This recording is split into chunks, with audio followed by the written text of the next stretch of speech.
Hi, I'm Mykala Donlon, Miss Charleston Teen USA 2026, and this is my interview with the Pageant Project.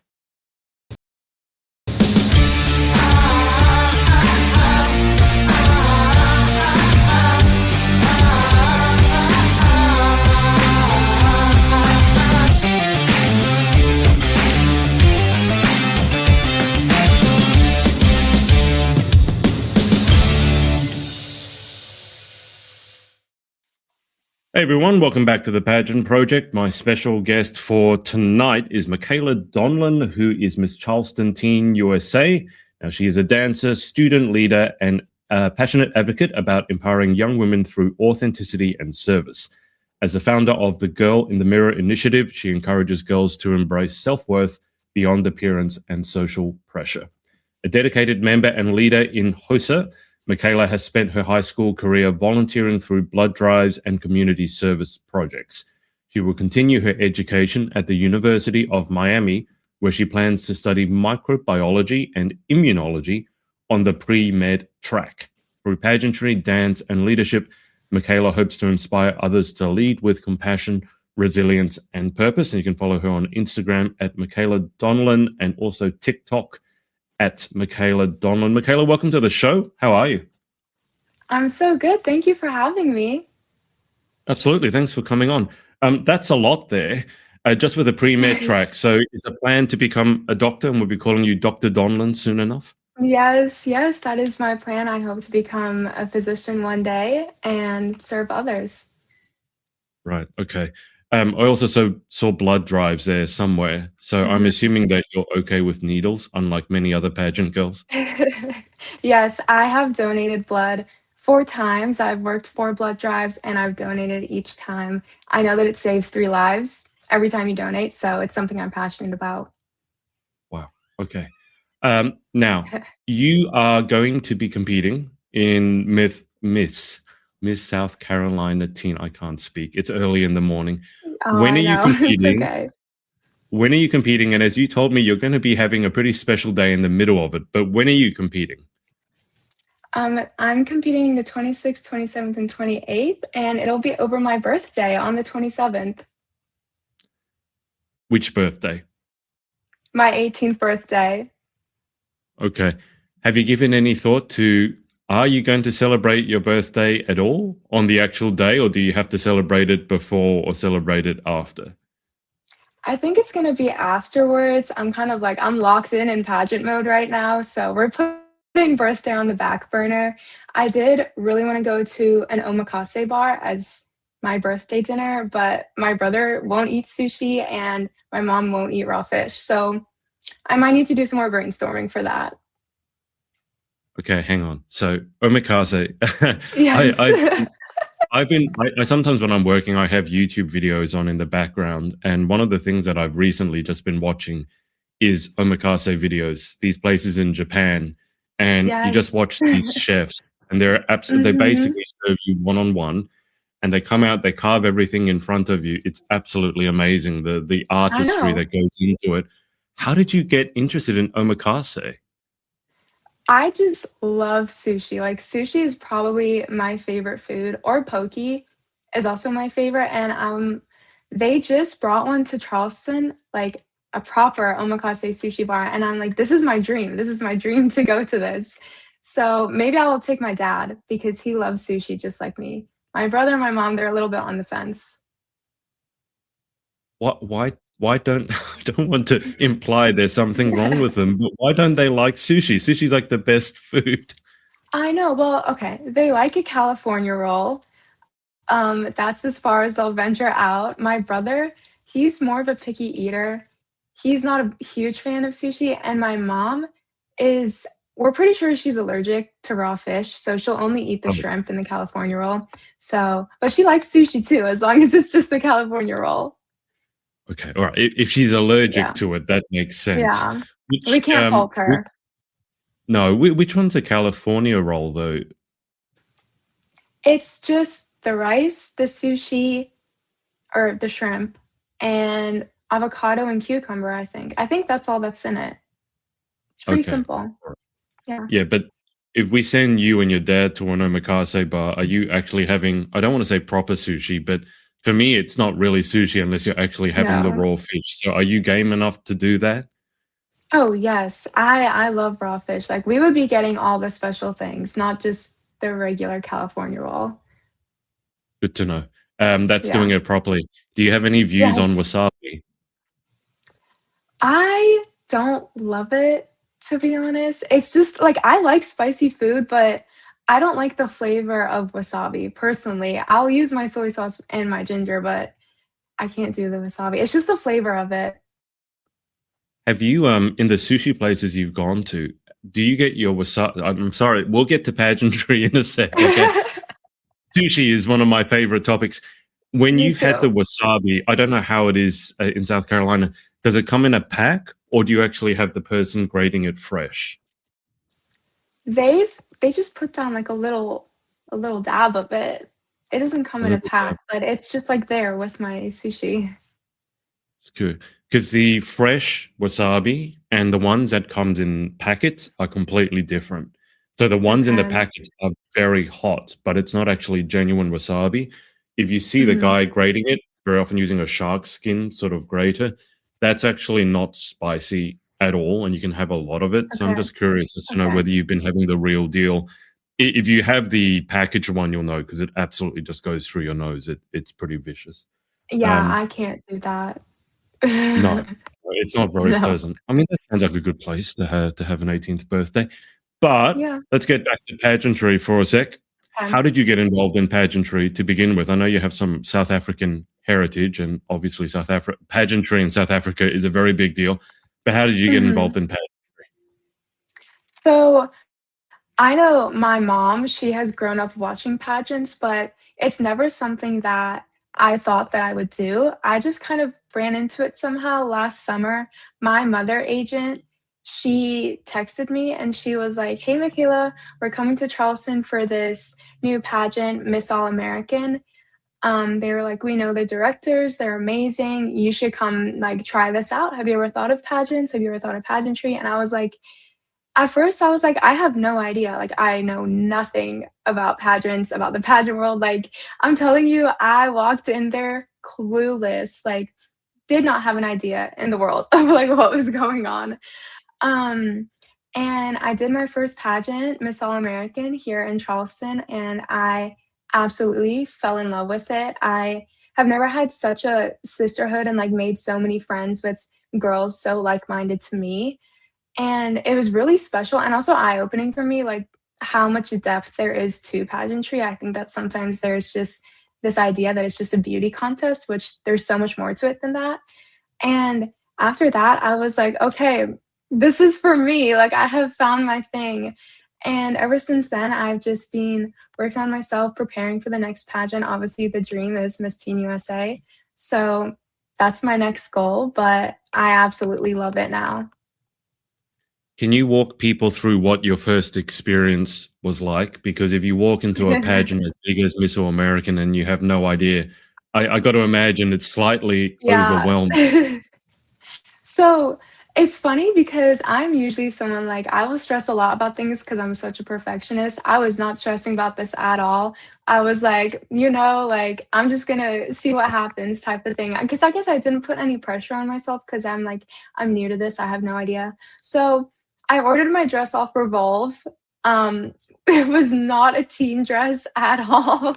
It was not even probably like a pageant dress. It was me, it was very much my style, and I know that the director said, like, "Wear something that represents you and your style," and so that's how I felt in that dress, but I know now that was not the right dress. Um, I just, like I threw together my outfits the day of. I was like, "Yeah, this is the look. This is what I'm gonna wear."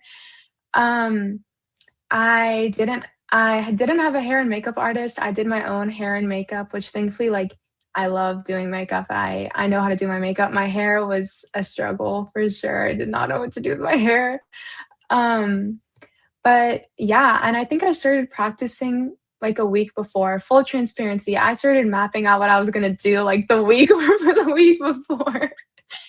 But I'll be honest, I had a very busy summer, so I guess I also didn't really have enough time to, like, really prepare for it, but I was like, "I'm just gonna show up and, like, see how this is," and I loved it, like, the girls there were amazing, our directors were amazing, I got to see my mother agents, which is also so special because 'cause they're up north, so that was kind of how it went, and it was overwhelming, but I honestly had such a good time. It was an amazing experience.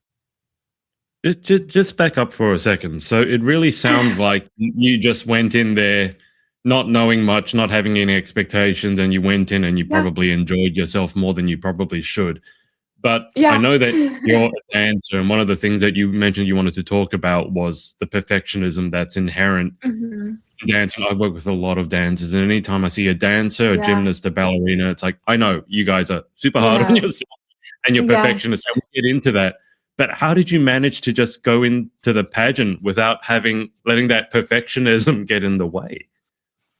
I guess because I usually am someone who I hold myself to a very high standard and I set a lot of high expectations for myself. And because I knew that this was new to me, this was something I'd never done, I knew, like, logically thinking, I was not gonna, be perfect at it. And so I just told myself, like, go be yourself, have fun. I didn't even have a platform at that time that I could speak about in the Yeah. interview room, but I really think that I just brought my most authentic self and I was just real down to earth. And removing that stress of like trying to win or trying to be perfect, da da da, I really just got to experience it for what it was. And it was a learning experience for me. And now looking back, I can see how much I've grown from it. So I'm also grateful for it because it allowed me to improve without having that like standard of perfection on me. How did, as someone who had no idea what to expect, how did interview go for yourself? You said you didn't have a platform. So how did the interview component go for you? It went really well, honestly. I had the video so I could watch back, but I felt completely at ease. I honestly just felt like I could bring who I was and like show my heart and my character and like what I am passionate about and what I love. And I think that the judges liked me. We had a great conversation. They all followed me on Instagram afterwards. So I was like, okay, like at least I know like I was good. I felt very confident. So even though I might not have had a platform that I could have talked about, I still think that I showed who I really was. I wasn't trying to be this perfect interview ready girl. I was just myself. I'm going to assume you've done a bit more preparation this time around. You're not just Yes. completely winging it.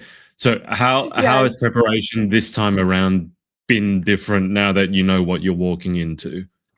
Well, I have 2 pageant coaches for starters. That's been a tremendous help because I also didn't have a coach. I winged it.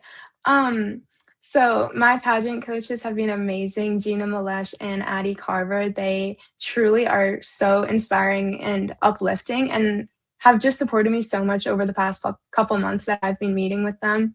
I've also been doing a lot of research, like watching back past pageants. I've been watching all the state pageants for 2026, which has been very eye-opening for me as well, just so I know like what the vibe is gonna be. I've also prepared my outfits a lot more, which I did not do last time. I actually remember Mhm. last time, like we were on the way to the Charleston Coliseum, and I picked up my registration outfit like on the way. I went to the store, picked it up, and, like, bought it there and started driving. I was like, "I don't even have anything to wear." Um, and I definitely feel a lot more prepared. I've obviously developed my platform a lot more, which has been very special for me. I've made my pageant Instagram. So, yeah, I definitely think that I'm bringing, like, my best self. I'm bringing everything that I have right now, so I'm definitely proud of that. I think when you said that you picked up your registration outfit on the way, just gave a lot of pageant girls like nightmares because I've spoken. I don't know. You'll have to tell me. I've been speaking to a lot of pageant girls recently, and one thing that's come up is once you get bit by the pageant bug, you all start having recurring pageant nightmares about I getting saw behind. that post. Have you had any nightmares yet, or you're not quite that crazy yet? I mean, maybe the week before I'll start to get that, but I'm fine for now. I actually have my registration outfit ready. Picked her up last week, I want to say. So, that's all set. My evening gown is set. Like, I'm good to go. But so I feel prepared. Talk to me about dancing. I know dancing is close to your heart. And as I mentioned, I've Yes. worked with a lot of dancers, and anytime I work with a dancer or a gymnast, I know that perfectionism is probably going to be an issue. Dealing with your own inner Yeah. critic, because you guys are your Mhm. worst inner critic. Being accepted, body, all this sort of thing can be very, very difficult. So walk people through your life experience with dancing and some of the causes that you're passionate about. Yes. So I've been a competitive dancer my entire life. I've recently stopped, but I grew up in the dance studio. I also was having intense ballet training at the same time. I was at the Boston Ballet Company and competitively dancing. So I was going from one studio to the next. It was a lot. And at the time, I was still growing up, trying to figure out who I was. I constantly moved a lot when I was growing up. So the world was just moving beneath me. I couldn't keep up. I was, you know, trying to be my best dancer. And I actually thought that I was going to be a professional ballerina. That was like my goal in life because I was like, I put my heart and soul into this. And eventually, over time, it became a lot for me because I think when I was 12 or 13, things started to get hard. I was extremely hard on myself. I compared myself, obviously, like super perfectionistic because I thought, especially for ballet, I had to have the ballerina body. I had to look the part. I had to be the part. And we also had coaches that were like, like you have to be small, you have to all of this, which is unfortunately just a reality. It's not all dance studios Mm, or ballet studios, but it's definitely prevalent. And from this experience, I have learned that so many girls actually struggle with trying to figure out who they are, trying to love themselves in the midst of it, and not get lost in comparison culture. And this was something that I had to go through that has now been very heavy on my heart as I've grown up. And I realized like I truly and authentically love who I am now, but I definitely had to go through that to get to where I am now. And that has brought about my platform, The Girl in the Mirror, because as I grew up staring at myself in the mirror, I didn't truly love who I was. And now I do. So I can speak about this. And I now meet with young girls either at my church or even girls that I've spent time with at school. And I've shown them what it means to live a life with integrity, fulfilling your purpose, your confidence, and truly loving who you are. You don't need to love this version that you think you're supposed to be, but you can just love the girl that's in the mirror. And that was something I never understood until I went mhm. through what I did. And so now this is something I'm very passionate about helping young girls face today. You mentioned, Michaela, that you were thinking about becoming a professional ballerina. Now, I can Yes. only guess here in Australia, if you're planning that, you are. I mean, I was coaching tennis and I would have people come in once a week. And then I would look at the ballerinas or the dancers, and they would, even at the age of 12 or 13, they'd be practicing 5 or 6 days a week, 2 or 3 hours a Mhm. day, sometimes before school and after school. And Yes. I would look at them envious and go, if I could have tennis players coming in 5 or 6 days a week, we'd be winning Wimbledon tomorrow. Um, but when it is such an integral part of who you are, and then you mentioned you've recently stepped away, and I imagine that Mhm. at some point you had to say, okay, that professional ballerina dream, that's not the direction I'm going to go down. That Yeah. was that hard for you because growing up, that was your goal, was probably part of your identity, and then to step away from it, Yes. did you struggle with that? Yes, so it was extremely hard for me. I don't think I really knew who I was because ballet was my identity. I didn't have a sense of self outside of that. And it got to the point where my parents were like, either you're stopping ballet or you're going to therapy, or like you need to pick something. Like you can't keep living like this because I truly had lost myself in like just the world around me and trying to be this perfect ballerina. So Eventually, I did make the decision to step away from ballet, which was honestly devastating for me. I look back now and I feel so sad that I was like in the headspace that I was because I really wish that I would have carried on with it, but I just don't think it was possible at the time. And I understand like I do mourn that part, but I think I can use like what I've learned to hopefully save other girls from themselves and like help them stop in their tracks and like realize that there's so much more than how you look or how much you weigh or what your body looks like, and that you can separate that perfectionism from your talent. And that was something I didn't realize at the time. So, stepping away from that, I've learned that there's a certain way you can go about things. And I am in college planning to start ballet again now that I have made a 180 and I'm love who I am. I'm gonna start ballet again with a new lens and a new perspective on life and on myself. Can you give people an idea of the dedication and the discipline that's required to even be on that track? Because you mentioned you were in Boston, and I'm scared to almost ask like how many hours you were practicing per week.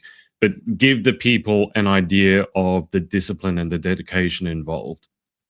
Yes, so I was dancing 6 to 7 days a week. I sometimes would be at one studio for 2 hours and then go to the next studio for another 2 hours. I do know every single day without a doubt I had ballet for an hour and 45 minutes, and every day, and then on Saturdays, I had it for 2.5 hours. And then on top of that, I had my competitive dancing schedule, which was always, like, in the studio for conditioning, training, rehearsals for your routine, obviously. So I lived in that studio. I didn't go to school at the time either. I was homeschooled. So my Right. life really was just dance. I didn't have a social life or school. Everything was dance and ballet. Was it lonely at all? If you're homeschooled. Yes. You said you didn't have a Yes. social life. As a teenager, whether it's girl or boy, that must have been pretty difficult. Yeah, it was incredibly isolating, honestly. And I think that kind of what drove me into my hole a little bit more because I didn't feel like I had friends that I could lean on or um, maybe an outlet, I could say, because ballet was like my creative outlet, but it was also kind of like destroying me at the same time. It was a love hate relationship very much, but I have learned also that you don't need people around you or friends around you for you to be happy. I've honestly found a lot of comfort in my alone time. I don't think that I'm lonely, but I do also love to just spend time with myself, but in a healthy manner now, not because I'm always at the dance studio. Yeah, there's a big difference between being Yeah. alone and being lonely. I think one of Yes, the worst definitely. feelings you can have in the world is that you're surrounded by people and you still feel lonely. Yeah. That's an awful place to be. Now, Kez Donlon, I assume this is someone you know. Kez Donlon has said, Mhm. "Incredible girl, so proud of you." Who's Kez Donlon? That would be my mom. Hi, mum. Yeah, Hope my you're biggest enjoying the. supporter. Why don't you take a little bit to tell the audience or tell your mum how much she means to you and how much she supported you? Aw, my mom is literally my best friend. Like, I spend all my time with my mom, with my family especially. I'm a big family girl, but my mom and I, like, we're like this. We do everything together. She absolutely adores me. I adore her, my best friend. And like, I wouldn't be who I am today without my mom. Like, she is the queen, queen bee. She's still watching, and she said, "Big fan of you both." Now that I know you're watching, Mrs. Donlon, can you explain to me the situation with the sushi? Because your daughter really wants to go to Omakase for her 18th, but she's saying you and her brother are holding her back. And she did mention that you might be Yes. allergic to raw fish. So if that's the case, we just want clarification. But Omakase is so good. I'm really jealous. If you have a chance to I go, go. know. Um, Mykala, you mentioned you might step back into the world of ballet Yes. um, through a different lens, which I understand. I just have to ask when it was, as you said, love hate relationship. and it was such a big Mhm. part of who you were growing up. Yeah. I'll give you a parallel for myself. Growing up, I started the violin at the age of 2. And Oh, so when it wow. came to high school, I was having to be in orchestra 5 or 6 days a week. I didn't get a Yes. choice. You had to do it. I wouldn't say I Mhm. enjoyed it. And then I gave up violin for a while because it represented to me something that, to me, it wasn't enjoyable. And then after Yeah. a while, when I decided I wanted to come back to it, it was completely different, in a Mm. good and a bad way. Because good, like I'm doing that because I Yes. want it, but also I felt like I'm so bad now because I haven't been doing it for 5 or 6 years. So it was kind of frustrating. What do you think Yeah. going back into ballet will feel like for you, given that you were on the track to become a pro? And obviously, when you go back into it, I mean, you're not old, but in ballet, 18 is, can be considered. I don't know how your knees Yes. and feet are, by the way, because they could be completely gone already. But how do you think it's going to be like going back into ballet in a more like recreational or relaxed manner? I think it'll be something that's gonna be, honestly, very special for me and definitely a full circle moment. I know at my college, Miami, that you can take ballet classes as a college credit. It would Oh, wow. fulfill your electives, so that's definitely something I wanna do, and I don't know if you're familiar, but there is this program called Ballet in Books where you kind of host these little ballet classes for little girls, but then you also, like, show them the importance of education and reading and books, and Wow. that's something I would absolutely love to get plugged into in college. So, I think that with the new perspective that I have, like I said earlier, I'm taking that pressure off myself because I'm doing this more to heal myself and heal what I felt like I had lost when I'd stopped ballet a while ago. And I think it's honestly gonna be, like, rejuvenating for me to just do that again because it is something that I Yeah. love so much, and it's not something that is gonna be tearing me apart anymore. I think it's gonna be more of, like, a healing, activity that I also get college credit for. So, it's a win-win. Your mom has said that dad will have to represent for me. You can't. Yes. Mikasa is an okay, I'll leave you guys to sort that out. I'm jealous. I wanna Yeah. go to Omakase. I was telling Michaela before we went live that I've been watching all these Omakase videos, in the background. It's absolutely fascinating. It's a whole procedure. It It's is. not just I here's your food. know. There's a lot of artistry to it. So if you can go and maybe just have cooked food, then maybe try that. Did you say you're getting college credit for your ballet? This Mhm. seems slightly unfair. I mean, you probably going to ace that class, right? I hope so. Fingers crossed. Wow. Okay. But yeah. When you went to Miss All American last year, was I imagine there was an opening number. Yes, there was. Okay. As a trained ballerina, how did you feel doing opening number? I mean, I got to imagine you learned the choreography fairly quickly. Oh, yeah, it was not really a dance. It was more like we just, like, walked across the stage, so, I mean, I was like, Okay. "This is my time to shine, I'm on stage." So I enjoyed it, like, it was good, it was nothing crazy that was gonna be hard to pick up. It was doable. Right. Um, if you were to go back in time, I mean, you're only 17 now, but let's say we take you back in time to the 12 or 13-year-old version of yourself. Have you given any Mhm. thought to what you would say to her?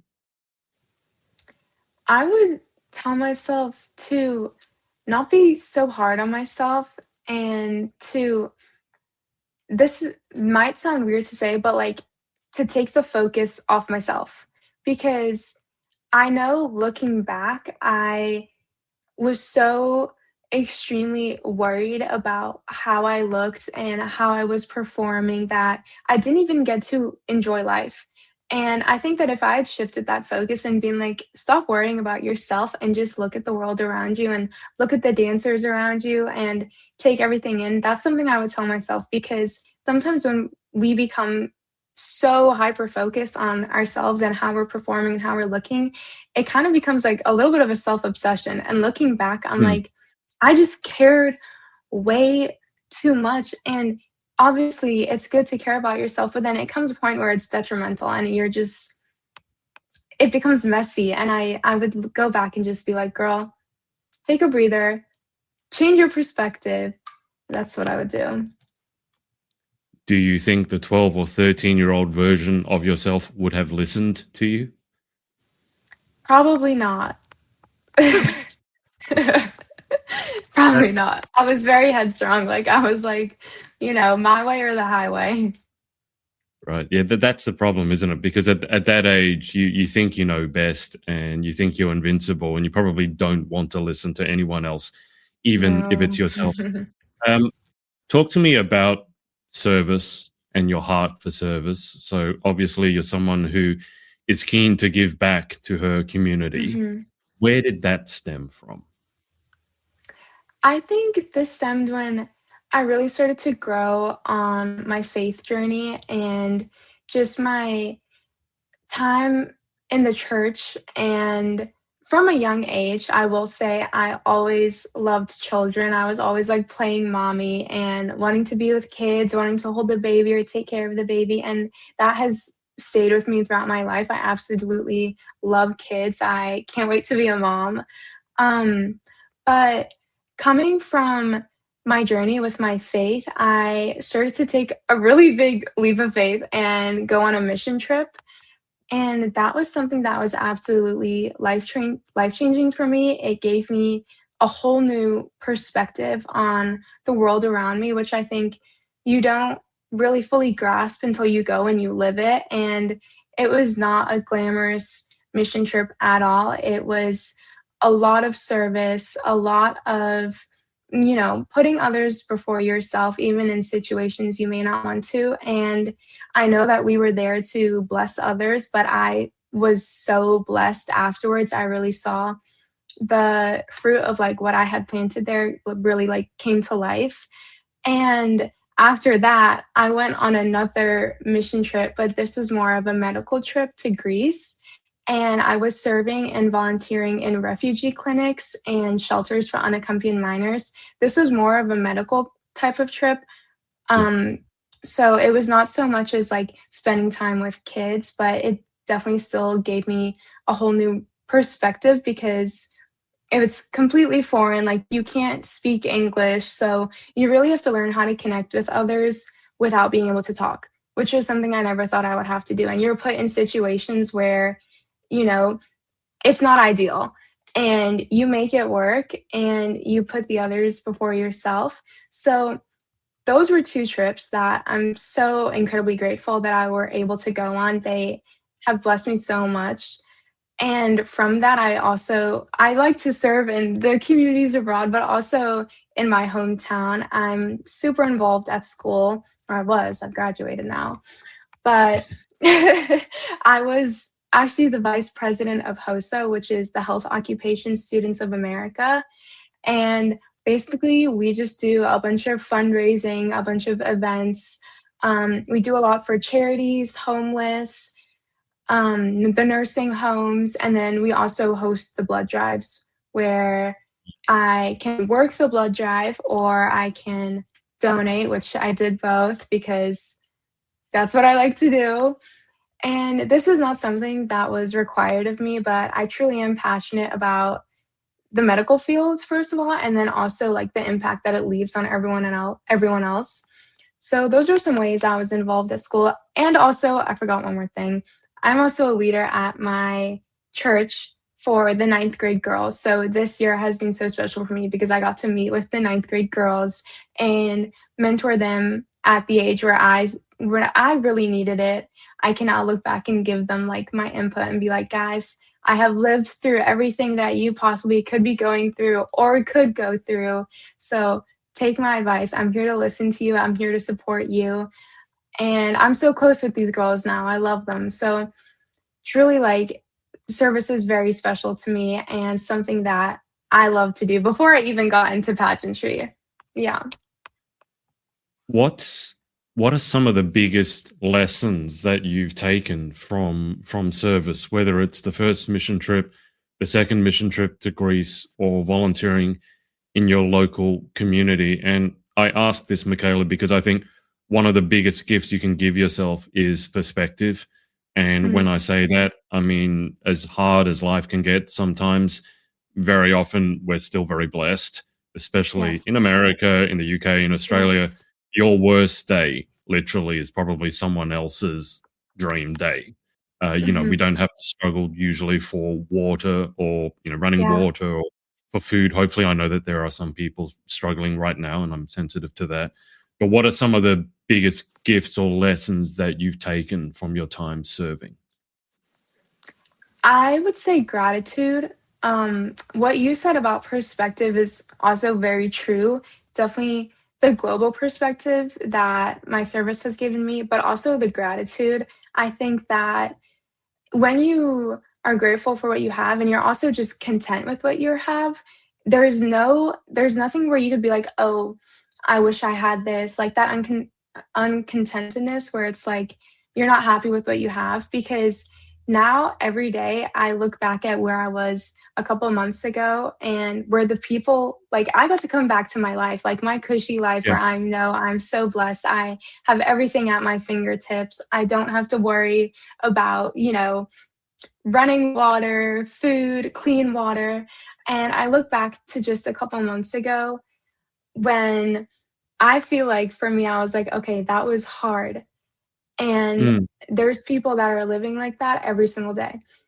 And so for me, I just have this immense gratitude for the way that I get to live. And I didn't ask for this. I thankfully was just born into a family where my parents, like, they take care of each other, they take care of us. And sure, it wasn't easy, like, moving from South Africa and going through the hardship of moving schools every year and maybe not having friends, but like I'm so lucky that that's my biggest problem, like I'm not mm. worried about like gangs. When we were in Honduras, like all these girls my age that I had met with that had encounters with gang members, I'm like, that's not something I ever have to worry about living here. So I truly feel like incredibly blessed to have the life that I have. And my service has shown me that there is a huge world outside of you. And I wish that more people understood that because once you really grasp that and you go live in a third world country, you're like, what am I complaining about? We have nothing to complain about. And that's something I stand by strongly. So yeah. How much how much do you remember about your time? I don't know when you moved from South Africa, but I've worked with more than a few of the pageant contestants over in South Africa, and it strikes me as two places. One, it's incredibly beautiful. Yes. And I can't remember how many native or official languages it has, but I think it's over 10. I mean, you can probably tell me. It's like So it's 13, maybe? something I like think it's that, 13. including is Yeah. it HOSA, the one that's clicks, has all Yes. these clicks. So Yes. on one hand, it's like the Rainbow Nation. It's a melting pot of all these people. Of course, it's had difficulties in its past. Yeah. And yet at the same time, there is the other side of it where there is a lot of violence, Mm. and there's a dark side to it. When did you move, and how much do you remember about South Africa? So I moved when I was just about 5 years old, so I was definitely not there for a long time, but I do know that my family, we experienced having break-ins, not having water, not having electricity, and this is just the reality of living in a third world country where unfortunately the government is corrupt, the police system is Mm, corrupt, and sure in South Africa, there can be a lot of wealth in really nice up and coming cities, but that doesn't take away from the majority, which is not safe. And unfortunately, there is a lot of crime and a lot of violence. And you know that the police won't protect you and that the government will not do anything to protect you. I know my friend, she just moved from Mauritius to South Africa. She's originally from South Africa. And her first week at university, her flat was broken into. yeah. And that's just a common thing. She called the police, they didn't do anything. And this is my best friend who's 19 years old, and she had to experience that, which is like traumatic, and then doesn't get anything out of it. Her purse was stolen, her computer was stolen, Wow. and that unfortunately is just like an everyday thing. that happens. And it's extremely saddening to me, and I feel so blessed every day to live in America. I think it's amazing to go to South Africa if you're going on holiday and you want a nice vacation, and it's very different from living there. And I know my mom has stories from growing up, my dad has stories. My friend who grew up there and moved to Mauritius, it's like you can go and appreciate South Africa for its beauty and all that it has, Mm. but people don't want to live there, unfortunately, and that's just a reality. Yeah, it strikes me as a bit. I don't think sad is the right word, but if I was to travel there, and I do have friends there, and part of me wants to go there to see how beautiful it is, but I'm one of those people who, if you're driving somewhere and you see how poor the people are on the side of the road, I can't Mm, really enjoy it because I'm very aware that what I'm being presented is just a facade that's presented to me because I have money and I have yes, resources and the people yes. don't. And to give you an idea, I don't need to tell you this, but to give people what at home listening or watching this, I have a couple of friends. I've interviewed a couple of people over in South Africa, and we had to timetable it around the power going in and out because there were Mhm. times when the power grid, I think, was called load shedding, Load was shedding, load shedding, yeah. was used. Basically, what would happen is they would have to turn the power grid off at a certain time because the power grid wasn't able to provide enough power for everyone, but the power would be left on in the area where the politicians were. And as soon as you Mm. hear this, you're going, Mhm. that hang on, what's going on here? And then, as you Yeah. said, the break-ins and things like that. Can you remember? I mean, you said you were 5. Do you remember your first day or week or some of your first experiences in America? Because it must have been quite a jarring experience for a 5-year-old.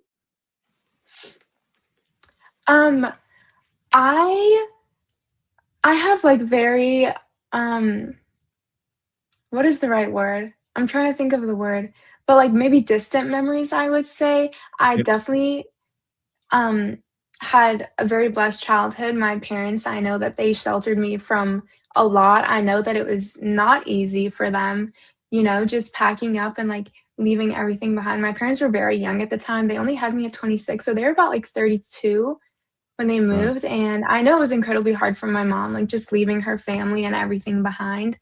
So, for me, they gave me the best childhood that I could possibly have had, and God always provided for us, and I have amazing memories from my childhood.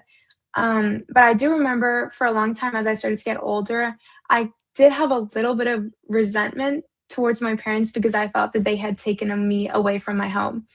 And this was maybe until I was 10 or 11, and I Yeah. started to really, like, understand, and I was like, "Wait, they didn't take me away from my home. They gave me a better life. They gave me a new life. Yeah. They gave me, like, the American dream," you know?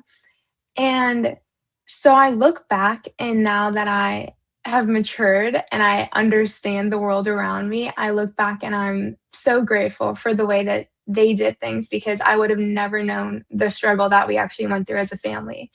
And I'm just like, I thank them for that. Yeah, I think it's that. I don't think that's just you, Michaela, to be fair. I think when we're growing up as kids, we always, resent our parents because they take away our toys or they won't give us ice cream every 5 minutes. But then as we get Yes. older, we realize, well, actually, maybe that was good for me, Yeah. not living there or not being given ice cream every 5 minutes. That's just part of growing up. Yeah. You are competing for Miss South Carolina Teen USA in a couple of weeks. Yes. Yes. If you get the best 18th birthday present ever, then you go to Miami, where I know you'll be moving for college. And then Mhm. if you get another crown, then you're going to have another job description. What would your plans be? Paint us the picture for the next 12 months if everything goes your way. If everything goes my way, I would love to continue my Girl in the Mirror platform on a much more widespread endeavor. I would like to, my goal for Miss South Carolina Teen USA is to visit all 46 counties in South Carolina and host my workshop which is where I meet with girls and we do a couple of activities and I share my story and what I went through growing up, and then show them that you can love who you are without trying to become who you think you need to be or who society tells you to be. So, one of my plans is to definitely get my workshops going. I also have a plan to create affirmation stickers that I can send out and, put them on the mirror so we can look at the mirror and be like, yes, I love who I am. And something that I would absolutely love to do is create a journal diary style book where I can maybe give a short biography and say like this is my story and then do a reflection every single day, because that is something that I have done a lot. Is I've done a lot of reflecting, and this is something that I think could be incredibly helpful to young women. So getting that out there would be amazing. But my plan is to honestly just continue my workshops, get the mirror stickers and the affirmations out there, and develop this journal book. That's my plan. Does Mykala Donlon have any free time? And if so, what does she do with it? In my free time, so I'm a busy girl. I like to be Yeah. very busy. I love being productive, but in my free time, when I have a free moment, I'm probably spending it with my mom or my dad or my brother or my pets. I have 5 animals that are my absolute world. Actually, on my bed right here, oh, you can't even see it. I have a blanket with a cat on it for my cat Noelle. So I love to just hang out with my cat Noelle. She's so sweet. But in my free time, I like to work out. I'd be walking my dogs, watching TV with my parents. I also love coffee. So my favorite thing is to go get coffee. Like I'll go to a new coffee shop. I also work. I work at a gym, so I go to my gym, say hi to my friends there. I'm trying to think, what else would I do in my free time? When it was during the school year, I was doing a lot of service. It's definitely calmed down a little bit now since I've graduated. Yeah. Yeah. Oh, and TikToks. I love making TikToks. I am super passionate about content creation. For me, that's like definitely a creative outlet. So I love making my TikToks and connecting with my friends on social media. It's something I spend a lot of time doing as well. You mentioned 5 animals. I think you Yeah. said cat and dog. So you have both cats and dogs? Yes. Okay. So controversial question. Are you a cat person or a dog person?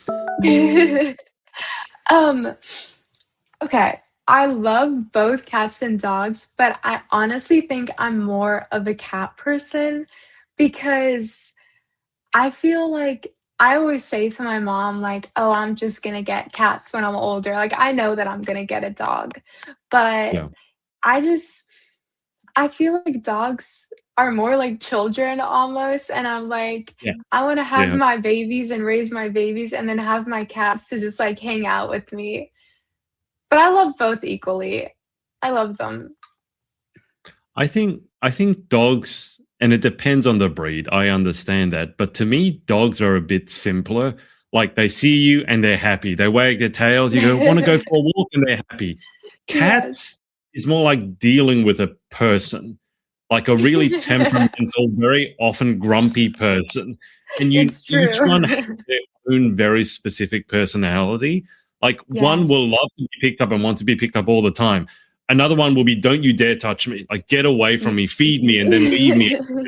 Whereas I feel dogs, like, they're all happy to see you. But cats, each one is very, very different. Does that Mhm. square with your experience dealing with cats? Oh, 100%. I have 2 cats. They're both ragdolls, complete opposite Oh, personalities, like, really? complete opposite. My cat, Noelle, like, she is my soul cat, my ride or die cat.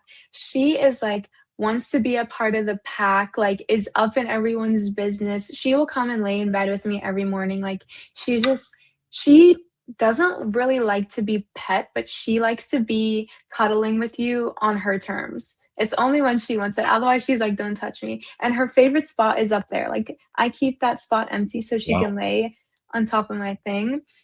And then Luna is my other cat, and this cat, like, she lives in her own world. Most of her time she spends in our basement because she finds these imaginary friends that she plays with, and she, like, runs off and, like, she's, like, not real.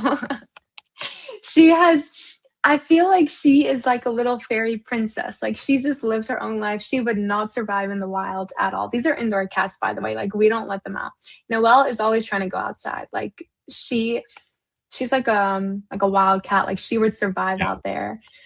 But, yeah, so our cats are very different. Luna, she only likes to be cuddled when she flops over, but otherwise, like, she doesn't go and lay in bed with you or anything. She's super sweet. Luna reminds me of Luna Lovegood. I think that's the name from the Harry Potter books, because she's famously always in her own universe, seeing Yeah. things that no one else can see. That is a very weird cat thing. They get the zoomies, and then suddenly Yes. they're just running all Yes. over the place and making noises, and you're like, what? And there's nothing there, and you Yeah. go and have a look, there's nothing there, and then they just look at That's you, and what then they Luna's run away. like. Like, what are you doing? Like, am I going crazy? Like, is there something there that I can't? Mhm. But you go like two ragdolls. I thought all ragdolls, you just pick them up and they just go limp. Like they have no bones. My brother has a giant ragdoll, and you pick him So up and you you carry him know. around like a Yeah. sack of rice. Wow. Okay. Yeah. That's got to keep you busy. Two ragdolls and dogs. Yeah. Okay. Mhm. Um, Mykala, we've been on for a while, so we're going to move towards the final 10. I mean, you've already given a shout out to your mum and to your family. Is there anyone that you want to Yes. give a shout out to before we go to the final 10? I don't think so, just my mom, I know she's watching. So shout out, mom. Perfect. Okay, let's wrap up with our final 10. Number 1. What is your favorite word? My favorite word. Can it be a name? Yeah. Does it have to be a word? Okay, well, my favorite word is the name Esther. I think it's so pretty to say, and I absolutely love the name Esther. And she was the queen that saved all the Jews from the Bible, if you know who Esther is. And All I right. know that Yeah. it's a name, but I love to say the name Esther. So yeah, favorite word. Number 2, what is your least favorite word? Red. I feel like it's so overused. Red as Like in the color or red. Yeah. So I assume that red is your favorite color then. No, unless it's for my nails, but otherwise I'm like, red is like it's the first thing that comes to mind because I feel like you just like it's red. Like, I don't know, it's boring. In life, what gets you excited? What turns you on? My coffee. It's my How do you happiness. how do you take your coffee? I'm afraid to ask. So it depends if I want hot or iced, but if it's iced, I do oat milk and either maple syrup or brown sugar. It depends. Right. Okay. Because all of you Yeah. pageant girls, when you say you love coffee, then you give me your favorite coffee order. It's like there's no coffee in there. It's all the syrups and flavors and stuff like that. I have my coffee black. So when you say you Oh. have favorite coffee, it's like, okay. So that's what turns you on is coffee. What turns you off? Um, People who like need their hand held through life. Like if you don't have any resilience and it's like you can't do something, I think there's always a way. So it's the people who like just like they need to be babysat. That to me is I don't like it. Okay. What Yeah. sound or noise do you love? Rain. I listen to it when I go to bed. Does it rain often in South Carolina?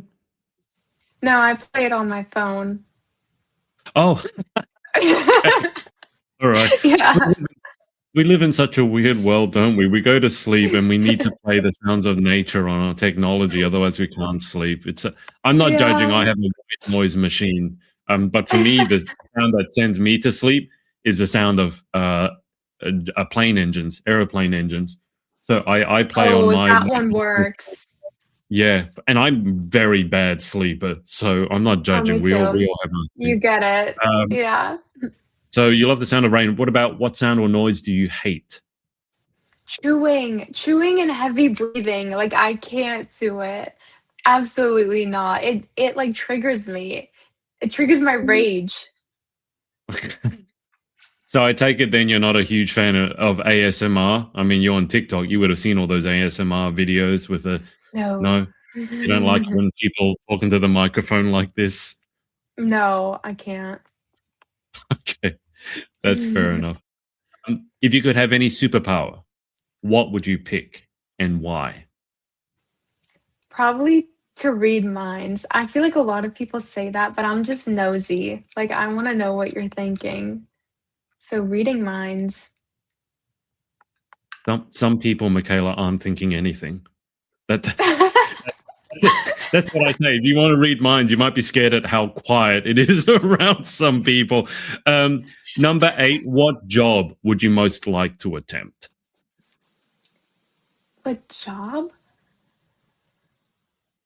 Well, what about the job that I know I'm gonna have? Yeah, Like being a doctor. Yeah, that's the job that I'm gonna have it. I don't have to attempt, like, I know. But yeah, being a doctor. nice. What job would you definitely not like to attempt? Mm, anything in the restaurant business, I feel like I would just not enjoy it. I was a hostess once and I didn't like it. So maybe like a restaurant manager. It wasn't fun. You don't want to learn how to serve a omakase? I mean, maybe I could dabble in that. That's different. Final question. If heaven exists, what would you like to hear God say when you arrive at the pearly gates? What would I like to say? Well done, my good and faithful servant. Perfect. Yeah. Well, Mykala, thank you for coming on. Thank you for having me. I've had a blast. And best of luck in 2 weeks' time. I hope you have Mhm. the best birthday present ever. And if you do, then I'll see you in Miami, which is only Fingers what, crossed. it's only 2 months away. Wow, it's coming quickly. I don't know Yeah, if for yeah. you, it's like months away, months away, months away, and then suddenly, oh, it's tomorrow. So it I tends to know. creep up on you a bit, It doesn't it? really does. Yeah. Yeah. But I'll keep you on the line for just a sec whilst I hang up with the audience. But thanks everyone for watching, and we will speak to you next time. Bye for now. Hey, thanks so much for watching. If you're a competitive pageant girl and you're after some high performance pageant coaching, make sure to come and check us out at thepageantproject.com, where you can start your journey for free. In the meantime, follow us on all our socials at The Pageant Project. Speak to you next time.